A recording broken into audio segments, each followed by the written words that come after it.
Sutra teratai yang menakjubkan. Bab 11, Kemunculan Stupa Mustika, dengan judul Para Belahan Raga Mengutus Pengiring untuk Menyapa Bagawan. Para belahan raga dari Sakyamuni secara teoritis adalah satu orang, tetapi berkenaan dengan jejaknya adalah berbeda satu sama lain. Terbagi dari tamu dan tuan rumah, jadi masing-masing mengutus seorang pengiring dengan memegang bunga sebagai ungkapan rasa hormat. Bertanya apakah ada gangguan penyakit adalah mengikuti formalitas di dunia. Dapat dimengerti, dunia kita pada dasarnya memerlukan tata krama. Buddha Sakyamuni sudah memanggil kembali seluruh belahan raganya. Semuanya untuk berkumpul di satu tempat, dimulai dengan Buddha belahan raga dari penjuru timur, demikian datang satu persatu. Satu penjuru bergerak, 8 penjuru bergerak bersamaan. Begitu satu cahaya bersinar, menerangi 8 penjuru, ini menunjukkan Dharma Buddha.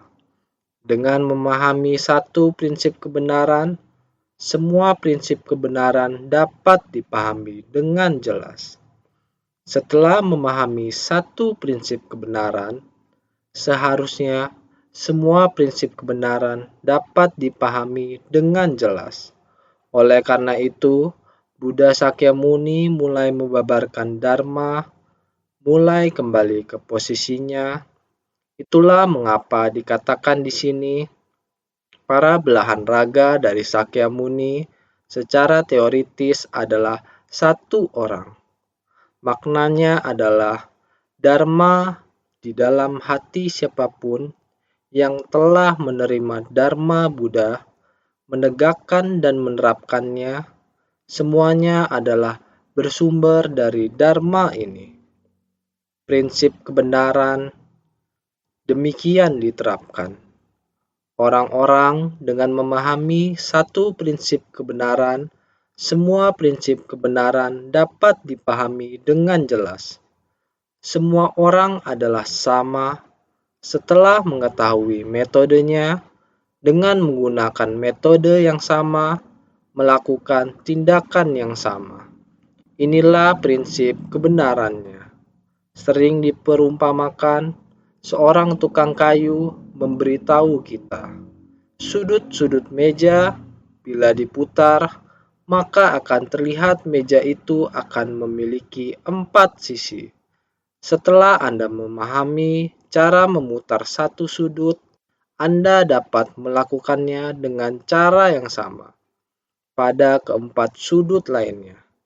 Dan inilah saat kita mempelajari suatu kemampuan ketika diajari cara memegang gunting untuk memotong dan membuat pakaian, cara memotong selembar kain, bagaimana posisi ketika memotongnya. Kita harus mengikuti apa yang telah diajarkan oleh sang guru, yaitu memotong kain dengan cara ini, sehingga pakaian ini dapat dibuat dengan indah. Demikian pula, hal yang sama berlaku untuk menjahit. Hal yang sama berlaku untuk pertukangan. Karena apapun yang ingin dipelajari, terdapat prinsip kebenaran di baliknya. Prinsip tersebut adalah kemampuan. Ketika dipelajari adalah sama semuanya. Oleh karena itu, dikatakan bahwa para belahan raga dari Sakyamuni secara teoritis adalah satu orang. Sesungguhnya adalah satu orang yang sama. Belahan raga tersebar itu adalah Dharma yang dibabarkan oleh Buddha Sakyamuni. Ketika semua orang memahami akan nilai kebenaran dan kemudian menerapkan, kemudian masuk ke tengah orang banyak dan kembali membimbing para makhluk, ini adalah prinsip yang sama mengenai jejak. Jejak itu adalah yang sudah pernah dilalui oleh langkah kaki. Dengan ukuran kaki kita yang demikian, ketika kita menginjak air, jalan yang kita lalui, maka akan meninggalkan jejak. Jejak kaki semuanya tetap ada di jalan yang kita lalui. Ini yang disebut jejak. Beberapa orang mengatakan perbuatan yang artinya sama, jadi singkat kata, sebuah janji dibagi antara satu sama lainnya. Begitu juga antara tuan rumah dan tamu yang berbeda. Ketika menjadi sebuah persoalan, maka kita akan membeda-bedakan.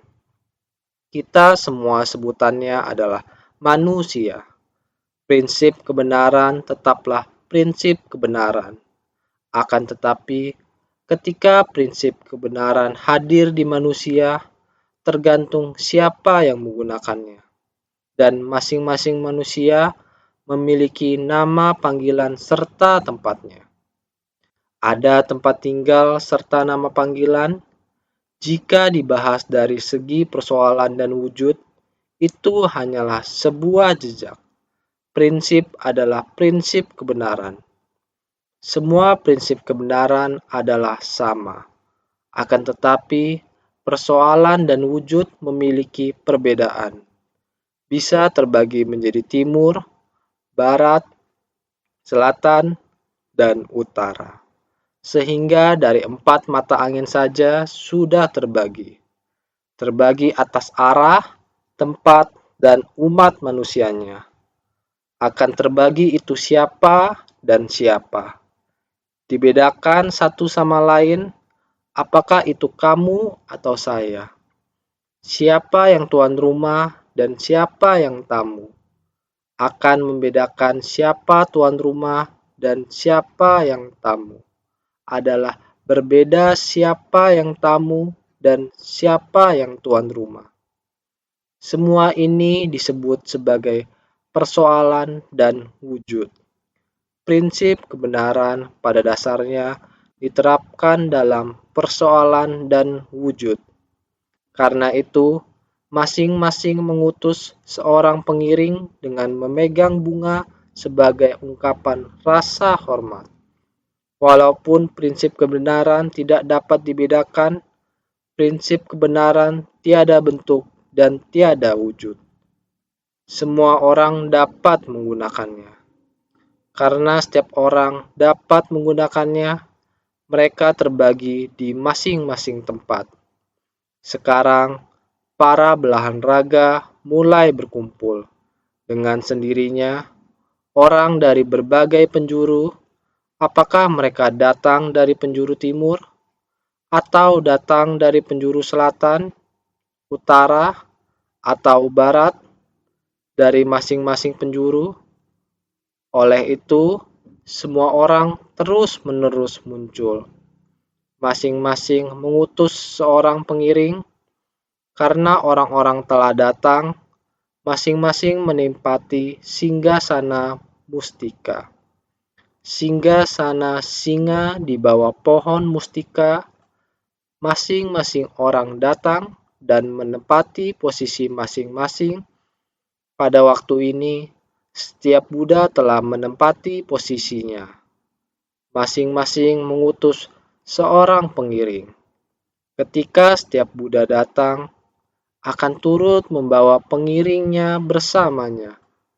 Pengiring ini Buddha Sakyamuni telah duduk dalam samadhi, tetapi para belahan raga telah datang dan telah menempati posisi mereka. Sang Bagawa, Buddha Sakyamuni juga tidak tergoyahkan. Duduk di tempat itu, maka para belahan raga akan mengutus seorang pengiring untuk memberi salam kepada Sang Bagawa, Buddha.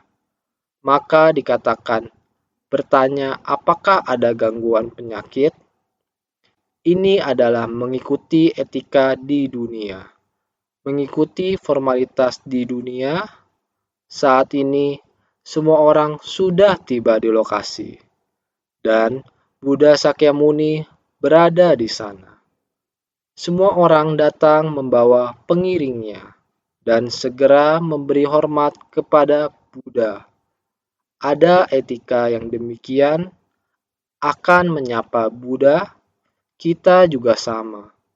Kita juga sering menyapa saat bertemu. Saat saya tidak bisa hadir ke sana, namun saya bisa mengutus orang saya untuk menyapa Buddha. Apakah kondisinya sehat saja? Dan terakhir ini, apakah baik-baik saja? Di dunia juga terdapat etika yang demikian. Ini adalah menyesuaikan dengan urusan duniawi.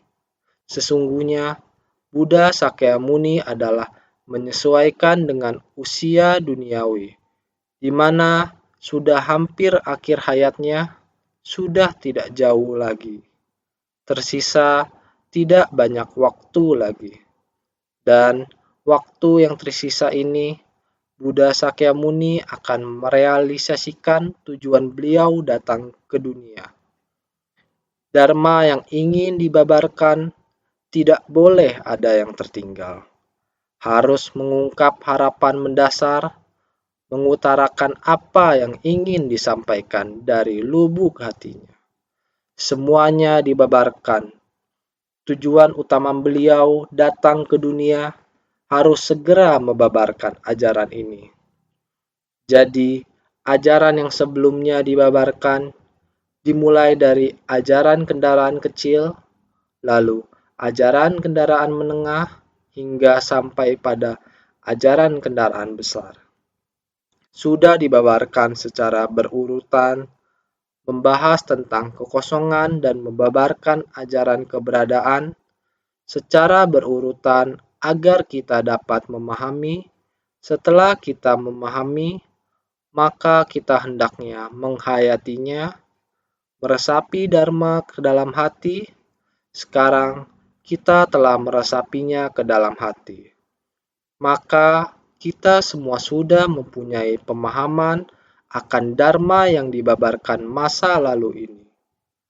Mulai dari 4 kebenaran mulia, 12 nidana, hingga sampai pada ajaran 6 paramita dan berlaksa praktiknya. Prosesnya adalah bagaimana kita bisa kembali ke kebijaksanaan Buddha, kembali ke sifat hakiki tata semua orang, berpadu dengan penyerahan hakiki kita. Dharma harus kembali ke sifat hakiki tata kita.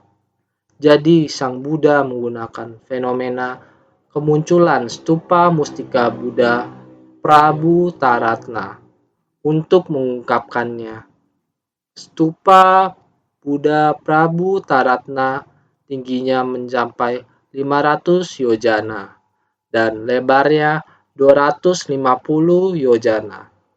Ini membuat kita memahami bahwa Dharma, ajaran kendaraan besar, mengajarkan kepada kita bahwa kita bermula dari tempat berkumpul dari 5 alam kelahiran kembali, yaitu tataran dari makhluk awam. Tataran makhluk awam ini adalah 10.000 mil, yaitu 250 yojana. Ini melambangkan 25 bentuk keberadaan. Ini adalah Dharma.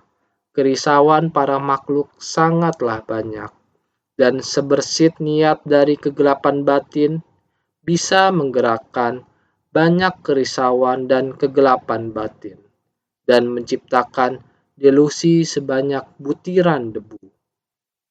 Semua ini bahkan kita sendiri pun tidak memahaminya.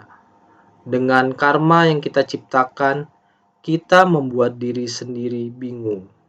Ada banyak hal dari kehidupan ke kehidupan yang membuat kita tidak bisa memahami. Ini adalah dunia dari 5 alam kehidupan yang menjadi dasar dari ajaran. Demi para makhluk, Sang Buddha datang ke dunia, tempat berdiam dari 5 alam kelahiran kembali ini alam neraka, alam setan kelaparan, alam binatang, alam manusia, dan alam dewa. Semuanya adalah ciptaan dari pikiran. 5 alam kehidupan ini semuanya bermula dari analisa tentang kerisauan dan kegelapan batin dari 25 bentuk keberadaan. Ada begitu banyak fenomena dari kegelapan batin. Dengan begitu banyak kegelapan batin, diperlukan banyak prinsip kebenaran tentang pencerahan. Untuk mengatasi fenomena ini satu persatu, untuk mengatasi kegelapan batin dan untuk berpadu dengan Dharma. Inilah tujuan agung dari Sang Buddha datang ke dunia. Akhir kehidupannya sebagai respon pada dunia sudah tidak jauh lagi. Makanya, pada saat ini tiada lagi yang disembunyikan. Pintu Dharma dan segala praktiknya, demikianlah esensi dan karakteristiknya. Itulah membukakan yang dekat dan mengungkapkan yang jauh.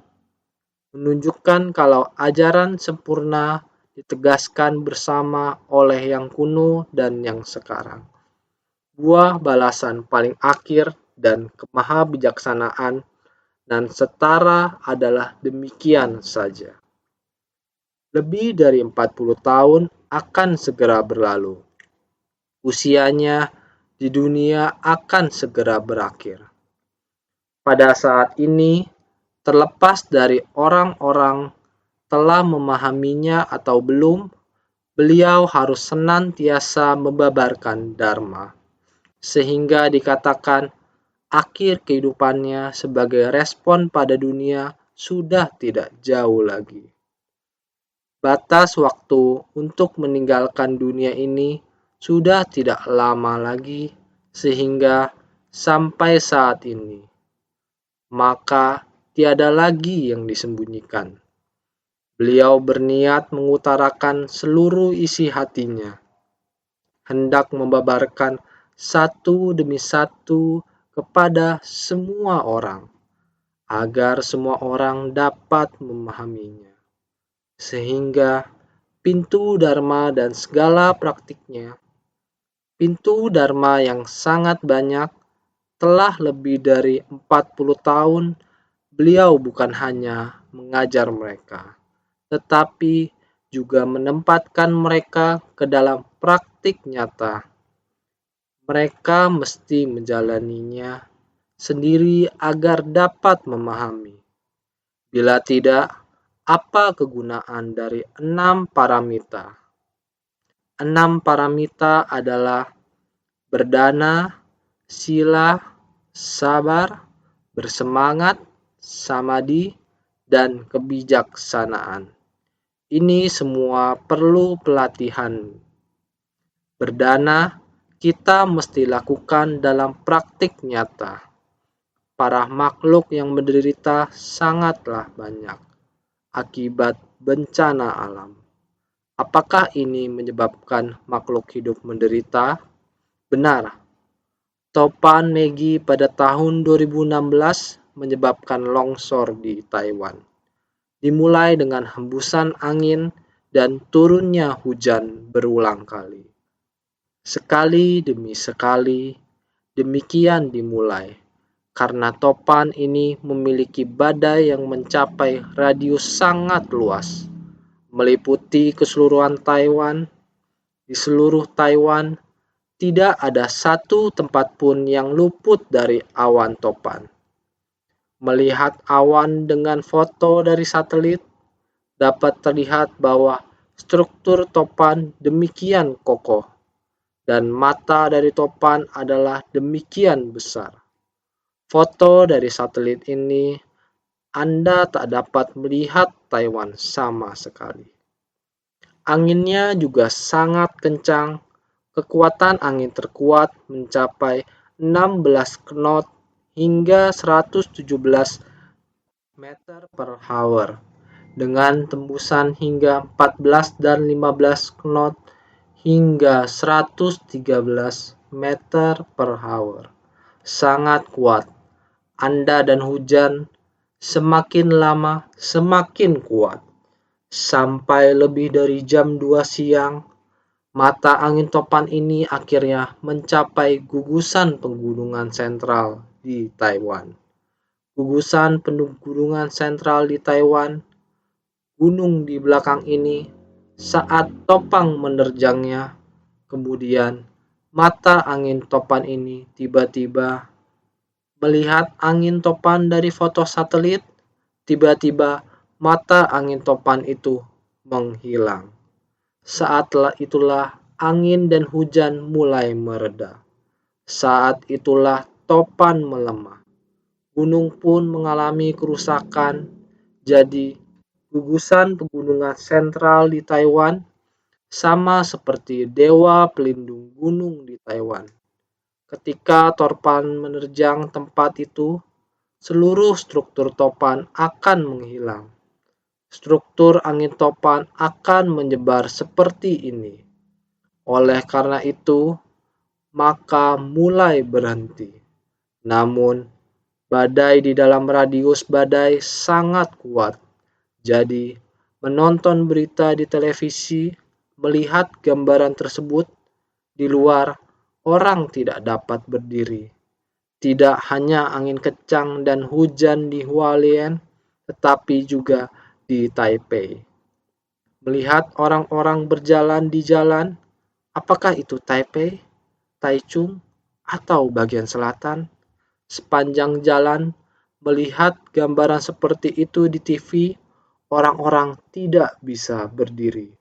Sepeda motor juga sama, jatuh tertiup angin di jalan.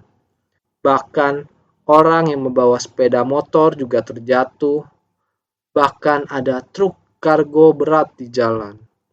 Seluruh truknya juga jatuh tertiup angin. Ada satu lagi bus wisata yang membawa wisatawan dari Cina daratan di wilayah tengah juga sama. Hembusan angin meniup jatuh seluruh bus. Ini adalah bagaimana kita tahu seberapa kuat angin itu. Lalu melihat lagi, rumah sangat banyak scaffolding atau stagger. Scaffolding atau stagger gedung, satu struktur bagian besar, begitu bertemu dengan angin, semuanya berpencar. Berterbangan di udara, terlihat sangat berbahaya. Melihat lempengan seng, satu lempengan demi satu lempengan terbuka. Lempengan seng satu lempeng demi satu lempeng tergulung. Seperti ini terus berterbangan. Ini adalah gambaran yang terlihat di televisi. Yang lain, karena pada sore hari, listrik telah mati semua. 3-4 juta keluarga semuanya mati listrik. Berhentinya juga hampir 2 jam lebih. Angin dan hujan begitu besar, tidak tahu berapa banyak orang yang masih di luar rumah yang menghadapi angin dan hujan. Menghadapi resiko bahaya, di tempat itu mau mengangkat kembali tiang listrik, harus memanjat naik ke atas tiang listrik, barulah bisa menyambungkan listriknya. Jadi, dikatakan masing-masing ada metodenya. Pintu Dharma ada berbagai jenis. Bagaimana Dharma dapat menolong orang?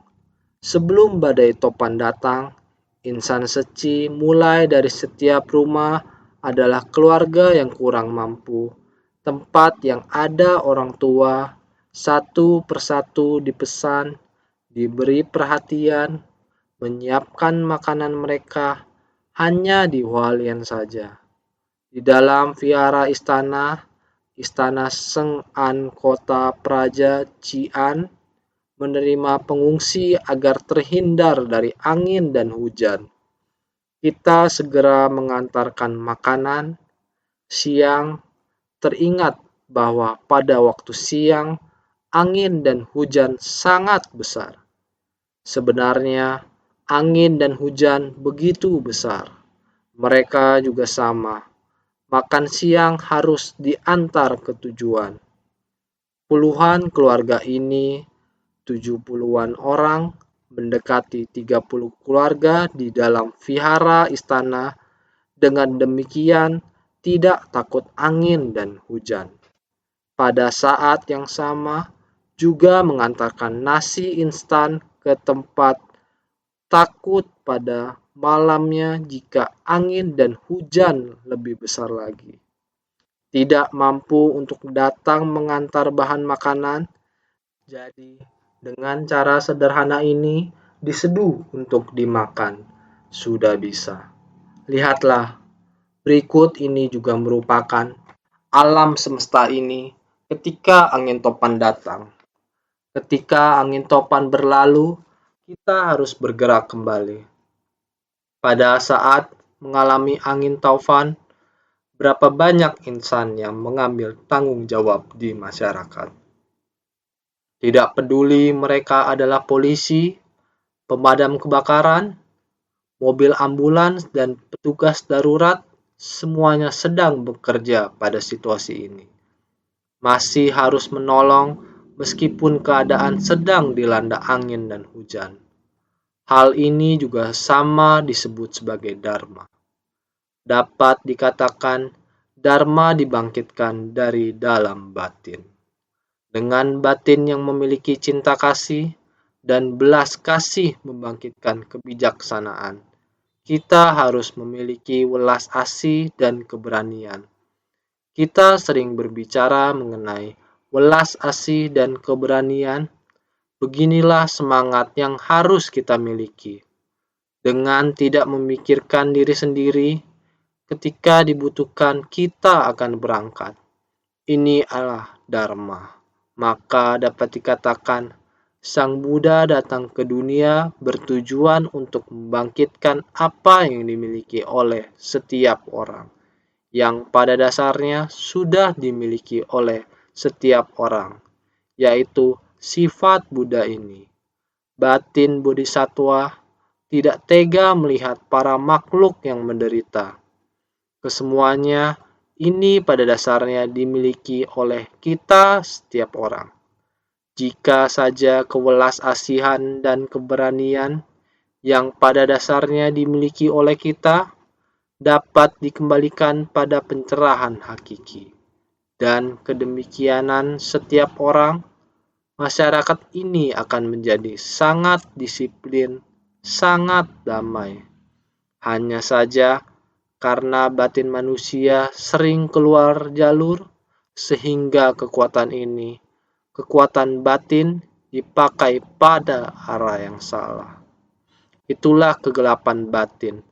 Seumur hidup diliputi kegelapan batin, kekuatan yang dikerahkan akan mendatangkan kehancuran dan kerusakan, merusak prinsip kebenaran, merusak etika dan moral, sehingga sangat banyak karma buruk yang tercipta. Maka Sang Buddha terpaksa harus sering-sering datang ke dunia. Setiap saat datang untuk memberi pengajaran dan bimbingan, membangkitkan batin setiap orang agar memiliki batin bodhisattva. Ini harus mulai dari memahami prinsip kebenaran dari kendaraan kecil, yaitu penderitaan di dunia, agar kita semuanya dapat memahami pandangan tentang benih, sebab dan buah karma. Lalu membangkitkan batin kita agar membangkitkan tekad luhur, membangun ikrar agung, dan mempraktikkan jalan bodhisattva. Demikianlah selama lebih dari 40 tahun. Dharma yang dibabarkan oleh Sang Buddha saat ini, dharma tersebut semuanya harus dikembalikan pada tempatnya. Dibagikan berdasarkan jenisnya dengan akurat dan tepat. Sangat akurat, sangat tepat. Dharma ini harus dikembalikan pada tempatnya secara akurat dan tepat. Sehingga sekarang ini sangat membutuhkan para belahan raga. Para belahan raga dari Buddha dipanggil kembali. Maka para belahan raga Buddha menempati posisi masing-masing, namun belahan raga Buddha harus diwariskan lagi, sehingga ketika mereka kembali lagi dan memiliki pelayan, pelayan adalah yang perwakilan mereka. Perwakilan mereka untuk memberi hormat pada Buddha Sakyamuni ini sama dengan etiket di dunia.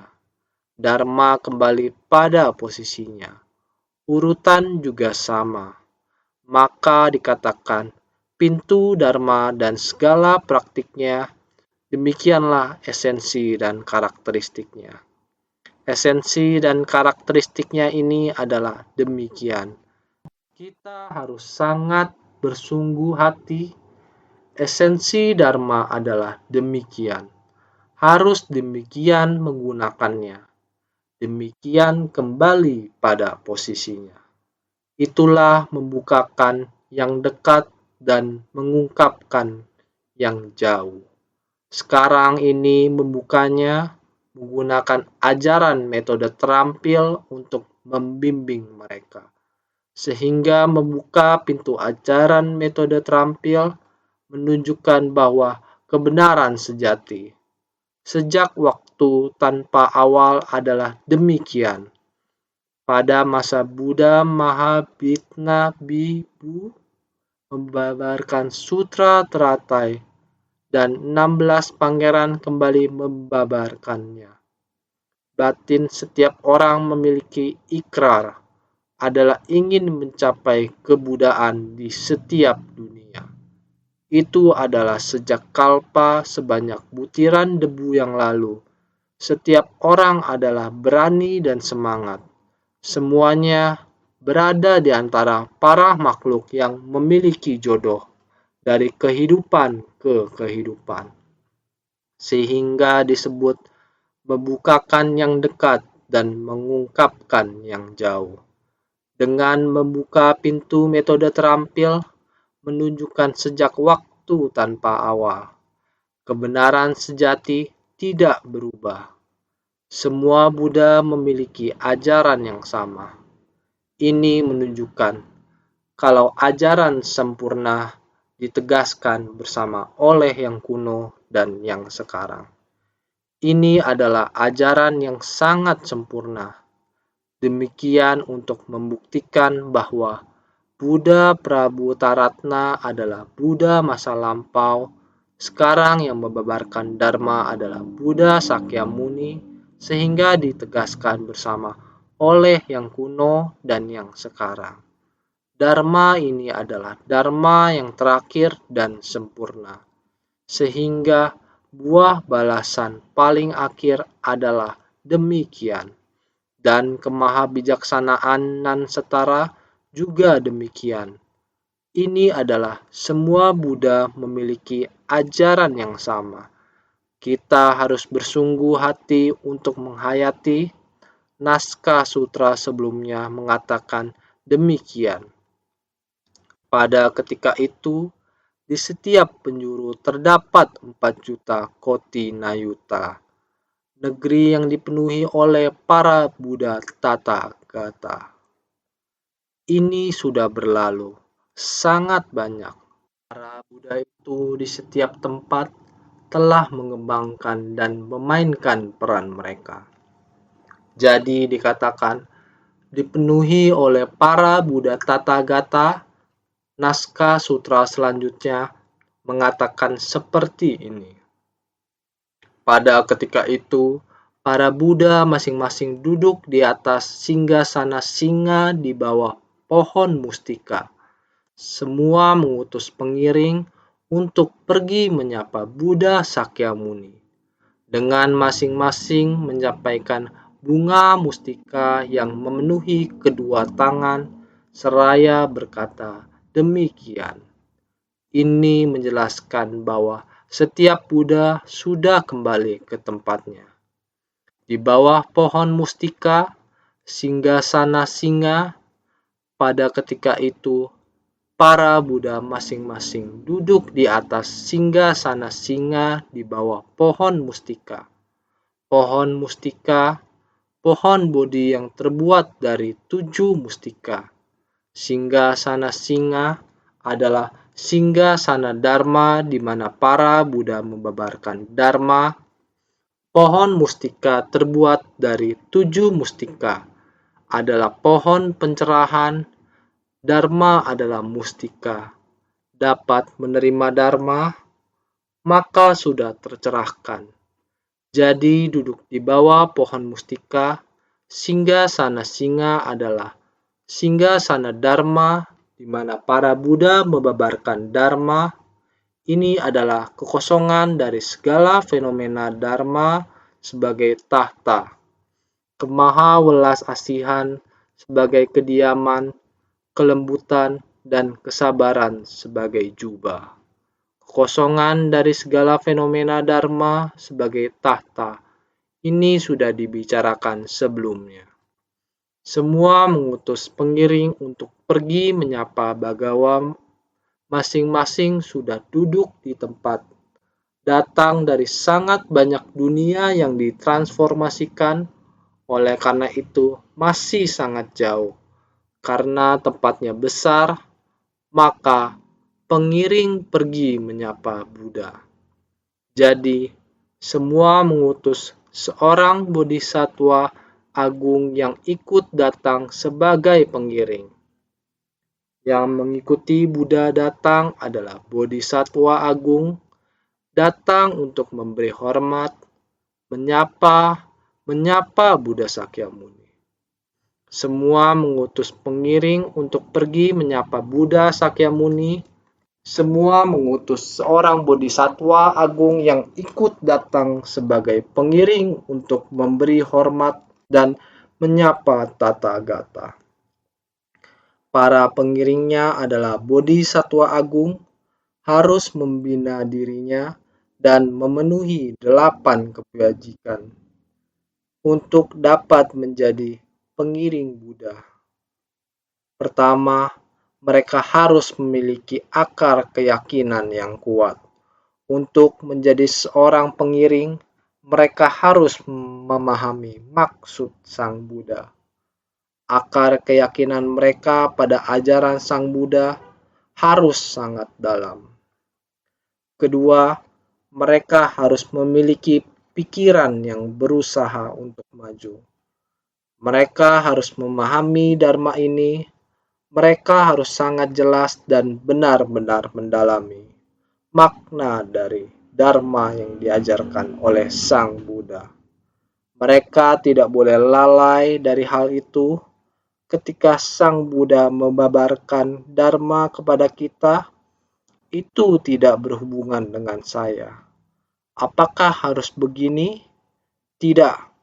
Saat Sang Buddha membabarkan Dharma-Nya kepada kita, saya ingin lebih memahaminya daripada yang lain.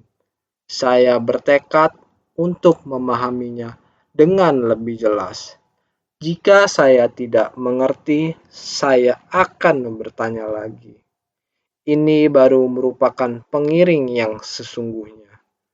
Ketika Sang Buddha berbicara, jika kita tidak dapat memahami dengan sepenuhnya, maka kita harus menanyakannya lagi.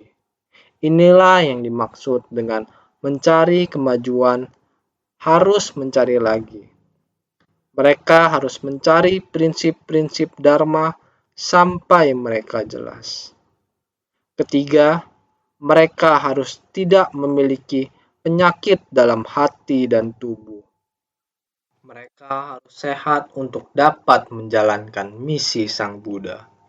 Keempat, mereka harus memiliki penghormatan dan ketekunan. Meskipun mereka selalu berada di sekitar Buddha, mereka tetap harus menjaga diri kita dengan etika, harus dengan bertulus hati, menghormati dan selalu tekun. Yang kelima, memiliki tekad untuk menegakkan sila, berada di samping Sang Buddha, harus selalu memiliki perilaku teladan untuk dicontohkan kepada orang lain, sering berada di samping Sang Buddha, bagaimana tidak memberi contoh kepada orang lain. Oleh sebab itu, harus memiliki tekad untuk menegakkan sila. Yang keenam, hati tiada sombong atau angkuh. Meskipun berada di samping Sang Buddha, mereka selalu memberi teladan melalui diri sendiri. Tidak ada rasa angkuh, tidak arogan, tidak bertindak kasar. Yang ketujuh, mampu mencapai samadhi. Batin kita harus sangat tenang. Yang kedelapan, memiliki kebijaksanaan yang diperoleh melalui mendengarkan Srutamai Prajna. Seperti Ananda, ajaran Sang Buddha meresap ke dalam batin Ananda. Sehingga sekarang ini ada dharma yang bisa kita dengarkan dan untuk dibabarkan kembali. Seorang pengiring harus memiliki 8 jenis kebajikan. 1. Akar keyakinan kokoh. 2. Batin yang mencari kemajuan. 3. Batin dan tubuh tiada penyakit. 4. Tulus, hormat, dan tekun. 5. Memiliki tekad untuk menegakkan sila. 6. Hati tiada sombong atau angkuh. 7. Mampu mencapai samadhi. 8. Memiliki kebijaksanaan yang diperoleh melalui mendengarkan Srutamai Prajna. Semua orang sudah duduk tenang. Mereka mengirimkan para pengiring seperti ini, menggantikan tubuh Sang Buddha untuk memberi hormat. Sang Buddha memberitahukan para pengiring untuk masing-masing memegang bunga mustika yang berharga. Sangat berharga. Menunjukkan rasa hormat, memberi persembahan ini menunjukkan rasa hormat. Dengan masing-masing menyampaikan bunga mustika yang memenuhi kedua tangan, seraya berkata demikian. Memberitahukan para pengiring untuk masing-masing memegang bunga mustika yang berharga sebagai persembahan. Para belahan raga dari Sakyamuni secara teoritis adalah satu orang. Sebenarnya, Sang Buddha dan belahan raganya adalah sama. Namun, berkenaan dengan jejak ini, seperti yang baru saja katakan, jejak adalah dharma. Ketika dharma dibabarkan, bersungguh hatilah mendengarkannya. Dharma yang sama dibabarkan ini, orang lain masih bisa membabarkannya. Apa yang saya babarkan sekarang, jika memahami dan bisa menerapkannya, orang yang mendengar membangkitkan tekad, lalu membabarkan ke orang lain, juga bisa menerapkan dan banyak orang membangkitkan tekad. Dengan prinsip kebenaran yang sama, pergi untuk membabarkan dharma. Demikianlah sama membimbing para makhluk. Ini disebut jejak Buddha. Buddha Sakyamuni memanifestasikan jejak di dunia. Selama berkalpa-kalpa tak terhitung di masa lalu, manifestasi kehidupan ke kehidupan. Sekarang datang ke dunia saha juga merupakan manifestasi, adalah menurut prinsip kebenaran. Juga memiliki batas, juga memiliki batas umur. Jadi jejak di dunia telah hilang. Namun dharmanya masih ada di dunia. Jadi jika dikatakan jejak ini berkenaan dengan jejaknya adalah berbeda satu sama lain. Jika Buddha Sakyamuni lahir di dunia lain, juga bisa disebut Buddha yang berbeda. Dharma yang sama, orang yang berbeda. tidak peduli siapakah mereka dapat memanfaatkannya. Sama halnya membabarkan sutra teratai. Namun ketika orang yang membabarkan berbeda, walaupun sama-sama adalah sutra teratai, namun orang yang berbeda yang membabarkan, baik si A atau si B, orang yang berbeda. Sehingga terbagi dari tamu dan tuan rumah, ada perbedaan karakteristik dalam masalah antar manusia. Berhubung ada tuan rumah dan tamu, dan karena semuanya telah hadir, maka tentunya ada perbedaan karakteristik dalam masalah antar manusia. Makanya perlu etika dan tata cara. Ini adalah membahas tentang karakteristik dalam permasalahan, harus adalah etika dan tata cara. Jadi, masing-masing mengutus seorang pengiring dengan memegang bunga untuk menegaskan rasa hormat. Ini menunjukkan rasa hormat. Bertanya, apakah ada gangguan penyakit? Bertanya, apakah sehat? Apakah baik-baik saja? Benar, harus menyapa dan menanyakan kabar. Ini adalah mengikuti etika duniawi. Para belahan raga dari Sakyamuni secara teoritis adalah satu orang, tetapi berkenaan dengan jejaknya adalah berbeda satu sama lain. Terbagi dari tamu dan tuan rumah, ada perbedaan karakteristik dalam masalah antar manusia. Makanya perlu etika dan tata cara. Jadi masing-masing mengutus seorang pengiring dengan memegang bunga untuk menegaskan rasa hormat. Bertanya, apakah ada gangguan penyakit? Ini adalah mengikuti formalitas di dunia. Bunda Anu itu saya mewakilkan Buddha yang mana untuk menyapa Sang Bagawa. Prinsip yang sama, ini adalah etika. Masing-masing Buddha belahan raga meminta pengiring untuk mengatasnamakan gelarnya. Pengiring bukan mengatakan saya siapa, tetapi mengatakan saya mewakili siapa. Ini adalah sebuah etika. Dengan seperti ini kita akan mengetahuinya. Belahan raga tidak harus dinamakan Sakyamuni, si A atau si B. Masing-masing memiliki nama yang berbeda. Bahkan negara pun berbeda. Dalam hal yang sama, mengikuti dharma di dunia ini. Semuanya dapat menggunakan dharma dari Buddha Sakyamuni, tetapi masing-masing menggunakan nama mereka. Seperti kita juga tidak membeda-bedakan agama. Insan Seci negara Indonesia ada agama Islam, juga ada agama Katolik, agama Kristen. Setiap agama juga ada. Hal sama yang mereka kerjakan adalah seci. Tetapi agama yang tidak sama tidak mesti harus beragama Buddha. Tidak mesti demikian. Maka tidak mesti kamu adalah Buddha Sakyamuni. Tidak mesti demikian. Intinya adalah dharma yang sama, mempraktikannya sesuai dharma ini. Demikian sudah benar. Sehingga dari ini diketahui kalau para belahan raga tidak perlu semuanya bernama Sakyamuni.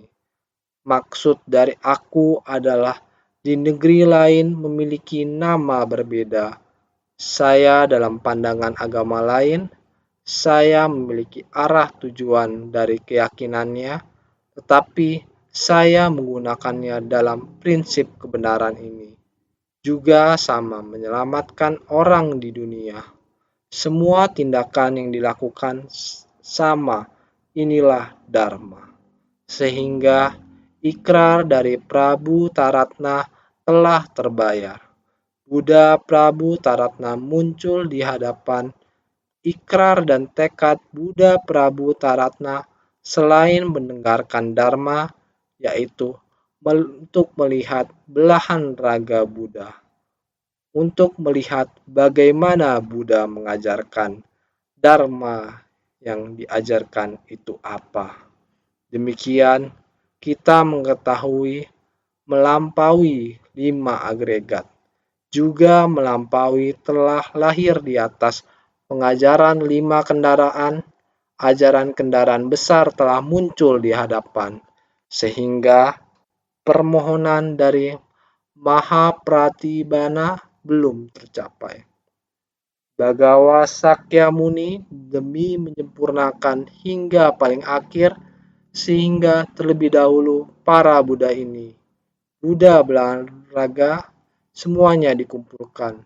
Selanjutnya mulai membuka stupa mustika karena permohonan dari Bodhisattva Mahapratibana adalah untuk melihat Buddha Prabu Taratna, dan permohonan Buddha Prabu Taratna mengharapkan semua belahan raga Buddha tiba. Sekarang belahan raga Buddha semua telah tiba, dan kemudian adalah yang dihadapkan Bodhisattva Prabu Taratna, yaitu membuka stupa, bisa menemukan Buddha Mahapratibana, sehingga permohonan dari Mahapratibana belum tercapai. Pintu stupa mustika belum terbuka. Seluruh raga Buddha Mahapratibana belum terlihat, sehingga saat ini Bagawa Sakyamuni demi menyempurnakan hingga paling akhir, selain Buddha Mahapratibana telah menunaikan ikrarnya. Dharma yang diminta Bodhisattva Prabu Taratna, dia juga mulai menampakkannya. Ditunjukkannya Buddha Anu itu, masing-masing Buddha belahan raga meminta pengiring untuk mengatasnamakan gelarnya. Dari ini diketahui kalau para belahan raga tidak perlu semuanya bernama Sakyamuni. Maksud dari aku adalah di negeri lain memiliki nama berbeda. Ikrar dari Prabu Taratna telah terbayar, tetapi permohonan dari Mahapratibana belum tercapai. Bagawa Sakyamuni demi menyempurnakan hingga paling akhir, makanya mengumpulkan para belahan raga. Inilah Buddha, Buddha Sakyamuni, kebijaksanaannya, kewelas asihan, selapis demi selapis menuju ke atas. Prinsip kebenaran sejati yang tanpa awal, memberi pengajaran pada para makhluk secara sistematis, terus mencari dharma untuk mendidik para makhluk ke bawah. Menuruti kehendak dari para makhluk, inilah yang dilakukan Buddha Sakyamuni selama 80 tahun di dunia. Seumur hidup menunaikan ikrar ini, tentu saja Dharma adalah sangat mendalam. Sebelum membicarakan 3 kali mengubah tanah murni, membuat kita paham bagaimana caranya keluar dari rumah terbakar. Bagaimana bisa melewati kota gaib ini? Bagaimana bisa mencapai tempat mustika? Demikian sekali demi sekali lagi diumpamakan dengan Dharma. Kita harus senantiasa lebih bersungguh hati.